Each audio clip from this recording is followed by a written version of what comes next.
अस्सलाम वालेकुम सज्जनों मित्रों, मैं थोड़ा सज्जन अंसर मालिक और जा रहा हूँ आज दरस कुरान पे जाके आपसे मतलब माशाल्लाह अब्दुल्ला हारिस साहब हमारे हैं जमात इस्लामी के और रुकन और मेंबर्स हैं और कोई कोई सदर है, कोई सेक्रेटरी है, कोई कुछ है, लेकिन मैं एक आम सा बंदा हूँ।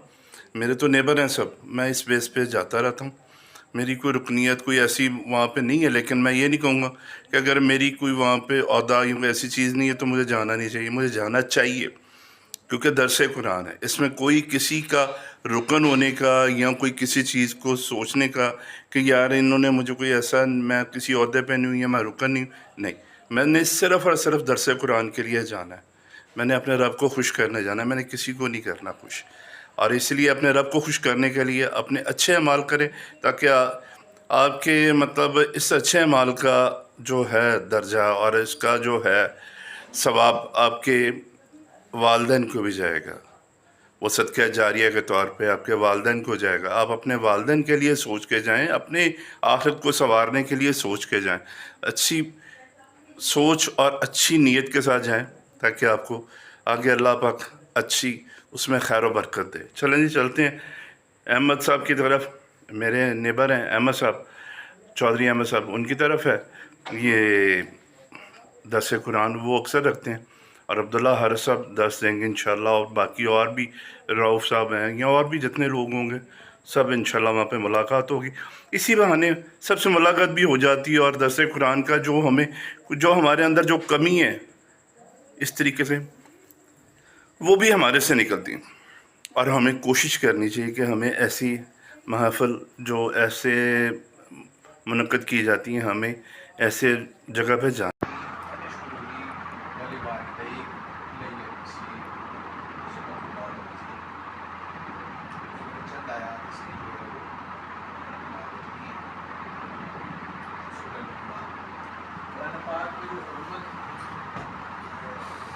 सूरतों के नाम हैं और अंबिया के नाम हैं। सूरह इब्राहीम है, सूरह यूनुस है, सूरह हूद है, सूरह यूसुफ है। जब आप खुद देखें कुछ ऐसी हस्तियाँ हैं कि जिनके बारे में अल्लाह ताला ने जो अपनी दायमी किताब है, हमेशा रहने वाली किताब है, अपनी हस्तियों के नामों से वसूल लेनी है और उनके 8 आयात का एक चैप्टर छोटा सा हमेशा। और वो नबी नहीं थे, यानी कि वो बरास वही नहीं थी, लेकिन उनकी ज़िंदगियाँ इस तरह की थी, उनकी ज़िंदगियों में ऐसी हिकमत थी, उन्होंने अपने रिसोर्सेज का, अपनी ज़िंदगियों का इतने अच्छा इस्तेमाल किया कि अल्लाह ताला ने हमेशा हमेशा रहने वाली किताब में उनके इसमें हज़रत मरियम अलैहिस्सलाम की, हज़रत मरियम अलैहिस्सलाम भी जो थी वो नबी नहीं थी, उनके नाम से भी सूरत है और उनका एक तवील तस्करा है। इसी तरह एक लुकमान भी हैं कि जो है ना वो है। अब आप ये देखें कि इन्होंने अपने बेटे को नसीहत की, अल्लाह ताला को ये नसीहत पसंद आई। जो अरब थे वो लुकमान की जो हिकमतों के हवाले से जानते थे, तो अल्लाह ताला चाहते थे कि अरब जो है ये कम अज़ कम पहली कौम है जिस तक के अल्लाह शरीयत मोहम्मदी और नबी वसल्लम की बेइज्जत हुई है, तो ये मुकम्मल तौर पर ईमान ले आए। तो अल्लाह ताला ने कोई ऐसी दलील, कोई ऐसा मौका नहीं छोड़ा उनको कन्विंस करने के लिए। तो वो लुकमान के हज़रत लुकमान के हवाले से भी उनका एक जहन था कि ये एक अच्छे नेक इंसान है और उनकी महफिलों में और शेरों में उसका जिक्र होता था। अल्लाह ताला ने उसको मुस्तक़लन जो है वो कुरान में दर्ज कर दिया। अब ये जो उन्होंने नसीहत की थी ये एक तरह से वसीयत थी और ये जो वसीयत की जाती है वो किस मौके पे की जाती है? वसीयत की जाती है जब इंसान जो है दुनिया से रुखसत हो रहा हो। अब आप ये देखें कि जब दुनिया से रुखसत हो रहा हो और एक आदमी जो कि यानी कि जो अल्लाह को पहचानता है, उसकी फितरत जो है वो अल्लाह की तरफ माइल है, उसके अंदर हिकमत मौजूद है, वो देखें ज़रा वो किस तरह की नसीहतें करता है। और हम भी देखें कि जब हमारे जहन में कोई वसीयत का ख्याल आता है तो बराह रास्त क्या चंद चीज़ें आती हैं।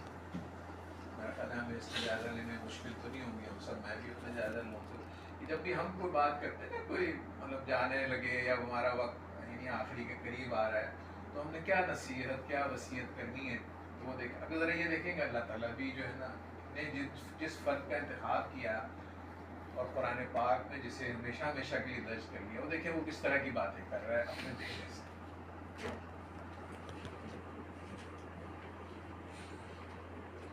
وَلَقَدْ آتَيْنَا لُقْمَانَ حِکْمَةً، اور یقیناً ہم نے دی لقمان کو دانائی. یعنی اللہ تعالیٰ پہلے تو سب سے پہلے یہ بتا رہے ہیں کہ ہم نے حکمت دی تھی اس کو، لقمان کو، تو اس وجہ سے ہم نے اس کی یہ چیز درج کر دی. قرآن پاک میں اللہ تعالیٰ ایک اور جگہ پہ فرماتے ہیں یؤتی الحکمۃ من یشاء ومن یؤت الحکمۃ فقد اوتی خیرا کثیر. وہ اللہ جسے چاہتا ہے حکمت عطا کر دیتا ہے، اور جس کو اللہ نے حکمت دے دی وہ کیا ہے، وہ خیر کثیر ہے، یہ وہ بہت بڑی نعمت ہے. حکمت جو ہے وہ بہت، حضور پاک صلی اللہ علیہ وسلم نے فرمایا کہ حکمت کی بات تمہیں جہاں سے بھی ملے تم اس کو حاصل کر دو. حکمت کی بات کے بارے میں یہ نہیں سوچو کہ یہ استاد نے بتائی ہے، یہ بیٹے نے بتائی ہے، یہ بھائی نے بتائی ہے، یہ غیر مسلم نے. حکمت کی بات، دانائی کی بات. اب حکمت کہتے ہیں، حکمت دو چیزوں پہ ہوتی ہے. ایک حکمت ہوتی ہے وزڈم، عقل، اور اس عقل کا ایسا